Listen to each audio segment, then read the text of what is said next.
संकट मोचन कष्ट हरण हो, मंगल करण कबीर के आगे शरण तेरी। संकट मोचन कष्ट हरण हो, मंगल करण कबीर के आगे शरण तेरी। ना मेरा जन्म ना गर्भ बसेरा, बालक हो दिखलाया, काशी नगर जल कमल पर डेरा, तहां चुलाहे ने पाया। मात पिता मेरे कछु नाही, ना मेरे घर दासी, जुल्हा को सुत आन कहाया, जगत करे मेरी हासी।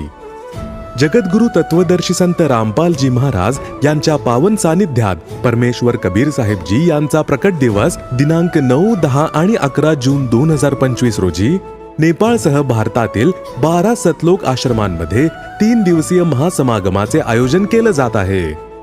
या पवित्र प्रसंगी 3 दिवसीय अखंड पाठ, विशाल भंडारा, विशाल सत्संग समारोह, निशुल्क नामदीक्षा, रक्तदान शिबिर, आध्यात्मिक प्रदर्शन, हुंडामुक्त विवाह असे अनेक भव्य कार्यक्रम होणार आहेत। या विशाल अद्वितीय भंडाऱ्यामध्ये आपण सर्व गावकरी व नागरिकांना सादर आमंत्रित केले जात आहे।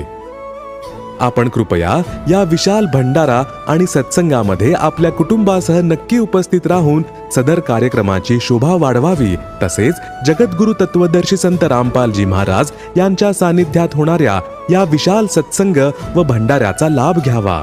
या दरम्यान आपल्या सेवेमध्ये उपस्थित असेल सद्गुरु रामपालजी महाराज यांची संपूर्ण संगत। महासमागम स्थळाचा पत्ता सतलोक आश्रम, ढवळपुरी, तालुका पारनेर, जिल्हा अहिल्यानगर, महाराष्ट्र। दिनांक 9 ते 11 जून 2025। वेळ सकाळी 8 ते संध्याकाळी 5 पर्यंत। आपण कबीर परमेश्वर प्रकट दिनी होणाऱ्या या महासमागमाचे थेट प्रक्षेपण YouTube चॅनल संत रामपालजी महाराज आणि फेसबुक पेज स्पिरिच्युअल लीडर संत रामपालजी महाराज वर देखील पाहू शकता।